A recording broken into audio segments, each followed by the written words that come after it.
أعوذ بالله من الشيطان الرجيم. بسم الله الرحمن الرحيم.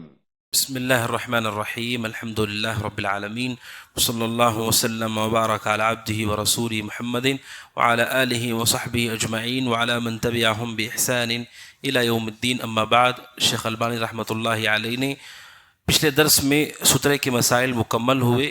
اب تک ہماری جو گفتگو چل رہی تھی وہ قیام اور مریض کے جو مسائل ہیں اور سترہ، یہ ساری چیزیں ہو گئیں. اب نماز کیسے شروع کی جائے، نماز سے باہر کی چیزیں ہو گئیں.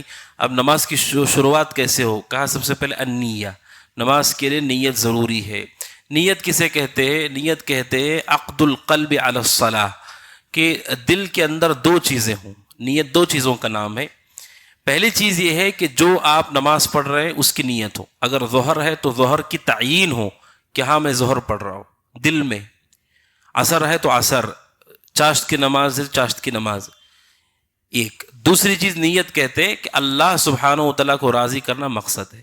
یہ دو چیزیں مل کر کے نیت ہوتی ہے. ایک یہ ہے کہ عبادت کی آپ تعیین کریں کہ عبادت کون سی آپ کر رہے ہیں، اور دوسرا کس کے لیے کر رہے ہیں. تو یہ دو چیزوں سے نیت مکمل ہوتی ہے.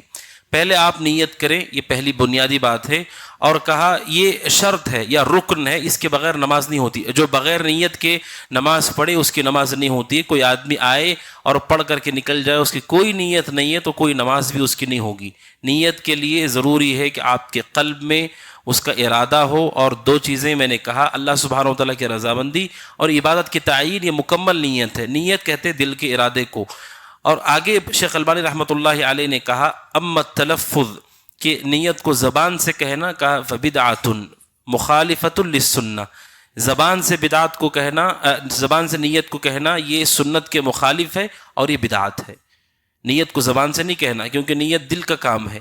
اگر آپ نے زبان سے بول دیا تو پھر وہ نیت نہیں ہے، پھر وہ عمل ہے. اور عمل کے لیے دلیل چاہیے کتاب و سنت سے. نماز میں کوئی بھی کام کرنے کے لیے دلیل چاہیے. نیت جب تک ہے وہ عمل صحیح ہے. اگر آپ نے زبان سے بول دیا تو وہ بدعت ہے. اس کے حوالے سے لم یقل بأحد، یہ اس پر ائمہ اربعہ، چاروں ائمہ میں سے کسی نے اس بات کا حکم نہیں دیا ہے. چاروں ائمہ میں سے کسی سے متعلق ایک ایسی بات نہیں ملتی ہے کہ انہوں نے زبان سے نیت کہنے کا حکم دیا ہو.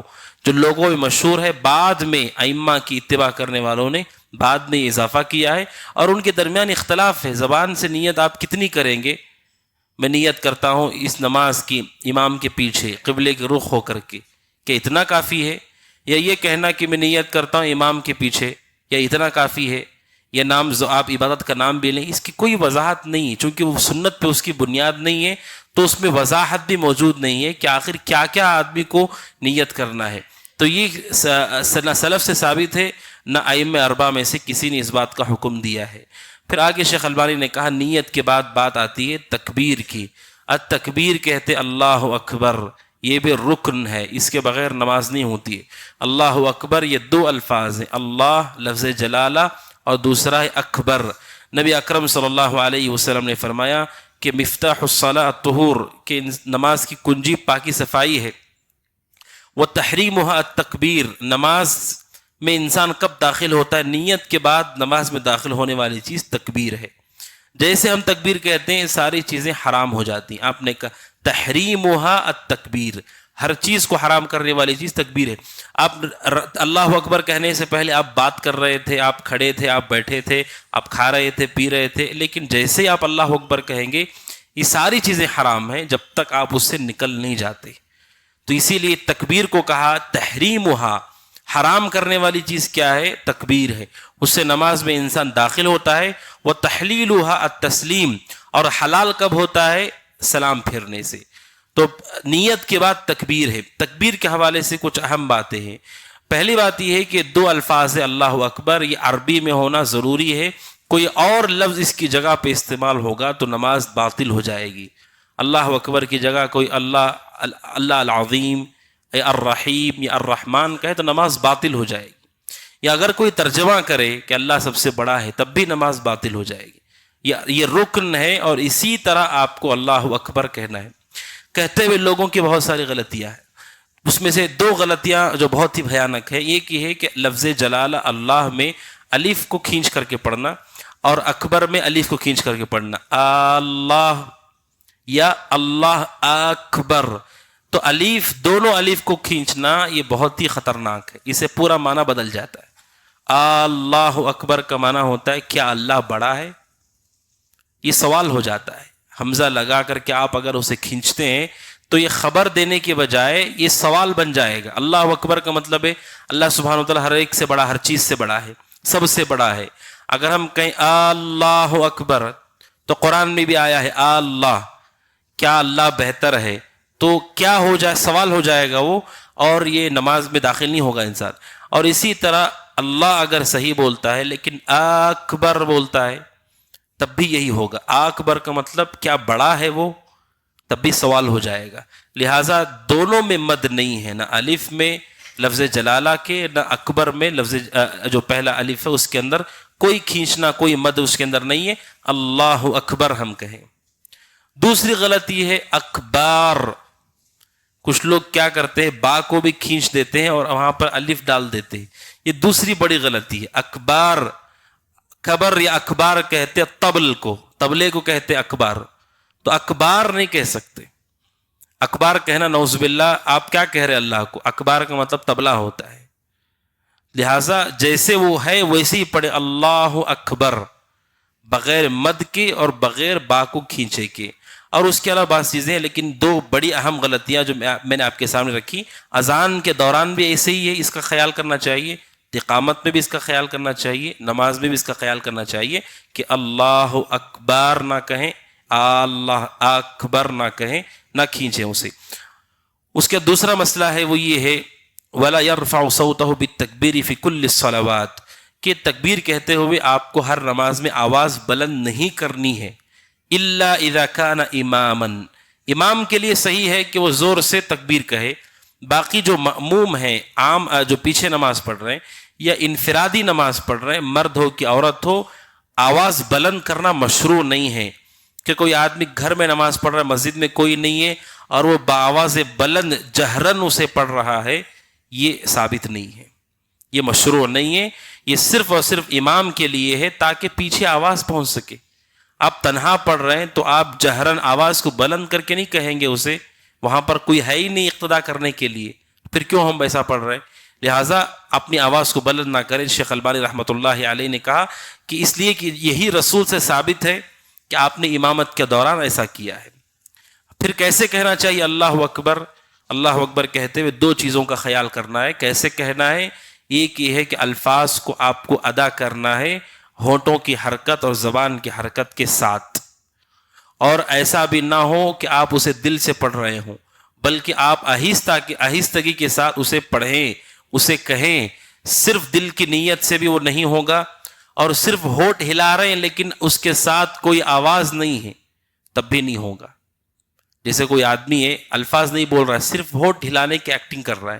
ممکن ہے نا ایسے کہ کوئی آدمی سامنے والے کو صرف اشارہ کر رہا ہے، اس طرح سے بولنا چاہ رہا ہے وہاں، تو آواز نہیں کر رہا ہے، صرف واو اور ہا الف کا منہ ہلا رہا ہے وہ. تو یہ دونوں صحیح نہیں ہیں. آپ اللہ اکبر کہیں تو زبان اور آپ کے ہونٹ حرکت دیں اور آہستہ سے آپ کہیں.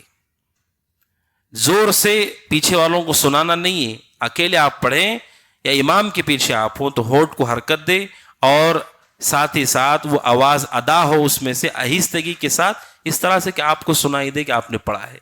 اس لیے کہ اگر آپ زور سے پڑھیں گے تو آزو بازو لوگوں کے لیے بھی پریشانی کا سبب بھی ہو سکتا ہے.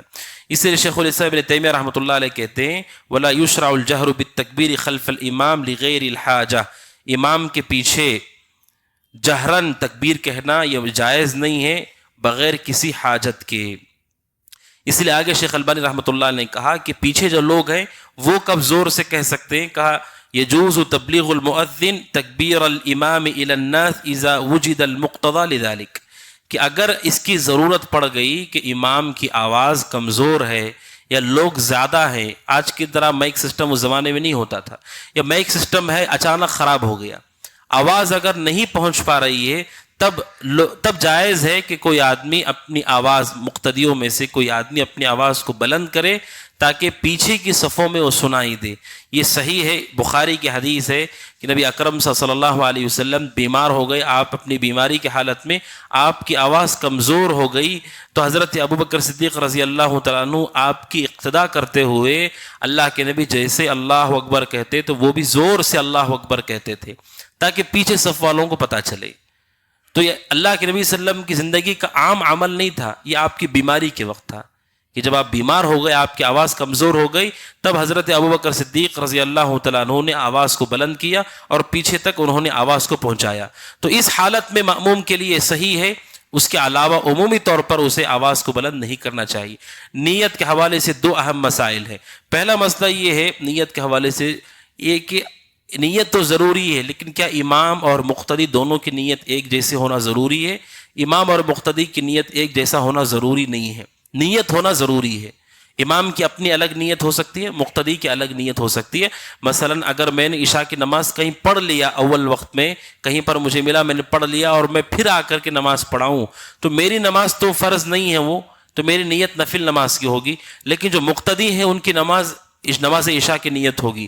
تو امام اور مأموم کی نیتوں کا الگ الگ ہونا یہ صحیح ہے۔ اس کی دلیل کیا ہے؟ بخاری کی حدیث ہے، حضرت معاذ رضی اللہ عنہ نبی اکرم صلی اللہ علیہ وسلم کے پیچھے عشاء کی نماز پڑھاتے تھے اور اپنی قوم کے لوگوں کو جا کر کے بھی عشاء کی نماز پڑھاتے تھے۔ تو رسول کے پیچھے جو وہ پڑھتے تھے وہ فرض نماز تھی، اور اپنی قوم والوں کو جا کے پڑھاتے تو وہ ان کے لیے نفل تھی، لیکن ان کی قوم کے جو ان کی قبیلے کے لوگ تھے ان کے لیے وہ فرض نماز تھی۔ تو یہ رسول کے زمانے میں ہو رہا تھا، اور یہ بخاری کی حدیث ہے، اور رسول نے اسے غلط نہیں کہا۔ اگر دونوں کی ایک جیسی نیت ہونا ضروری ہوتی تو آپ منع کر دیتے۔ حضرت معاذ نے لمبی نماز پڑھائی عشاء کی تو اللہ کے نبی ناراض ہو گئے، اور آپ نے کہا کہ اتنی لمبی نماز پڑھائی، جب نماز پڑھاؤ تو سبح اسم ربک الاعلی، یہ آپ نے واللیل اذا یغشی، ان صورتوں کو پڑھو، آپ نے حضرت معاذ کو حکم دیا، تفصیلی حدیث ہے۔ اور اسی طرح سے اگر کوئی آدمی امام نفل کی نیت سے کھڑا ہے، پیچھے لوگ فرض کی نیت سے کھڑے ہیں، ایسا ممکن ہے۔ اسی طرح یہ بھی ممکن ہے کہ کوئی آدمی امام نہیں ہے، انفرادی نماز پڑھ رہا ہے، پھر اچانک کوئی آدمی اس کے ساتھ جڑ جائے تو وہ امام میں تبدیل ہو جائے، ایسا بھی جائز ہے، ایسا بھی ممکن ہے۔ جیسے کوئی میری نماز چھوٹ گئی، میں نماز پڑھ رہا ہوں، میری نیت تو انفرادی نماز پڑھنے کی ہے، اچانک نماز کے دوران کوئی اور آدمی بھی آ گیا ساتھ میں، تب میں امام میں تبدیل ہو سکتا ہوں۔ اس کی دلیل کیا ہے؟ آپ سب نے سنا وہ حدیث حضرت عبداللہ بن عباس رضی اللہ عنہ کی کہ وہ اللہ کے نبی صلی اللہ علیہ وسلم کے ساتھ اللہ کے نبی صلی اللہ علیہ وسلم کے گھر میں رات گزاری، حضرت میمونہ کے گھر میں۔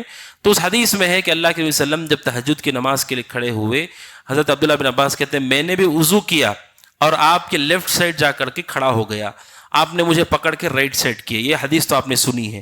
اس حدیث میں غور کرنے والی بات یہ ہے کہ رسول جب کھڑے ہوئے تو آپ اکیلے تھے، آپ امام کی نیت سے نہیں کھڑے تھے، آپ اپنی نماز پڑھ رہے تھے۔ اس نماز کے دوران حضرت عبداللہ بن عباس رضی اللہ تعالیٰ عنہما آ گئے، جب آ گئے تو آپ نے انہیں پیچھے نہیں ڈھکیلا، آپ امام میں تبدیل ہو گئے۔ تو اس سے پتہ چلتا ہے کہ کوئی آدمی منفرد اکیلے نماز بھی پڑھ رہا ہو تو وہ امام میں تبدیل ہو سکتا ہے۔ تو یہ بھی کچھ مسائل تھے جو آپ کے سامنے رکھے۔ اللہ سبحانہ وتعالیٰ سے دعا کہ اللہ سبحانہ وتعالیٰ ان مسائل کو سمجھنے توفیق عطا فرمائے۔ آمین۔ ھذا وصلی اللہ وسلم علی نبینا محمد وعلی آلہ وصحبہ اجمعین۔ السلام علیکم ورحمۃ اللہ وبرکاتہ۔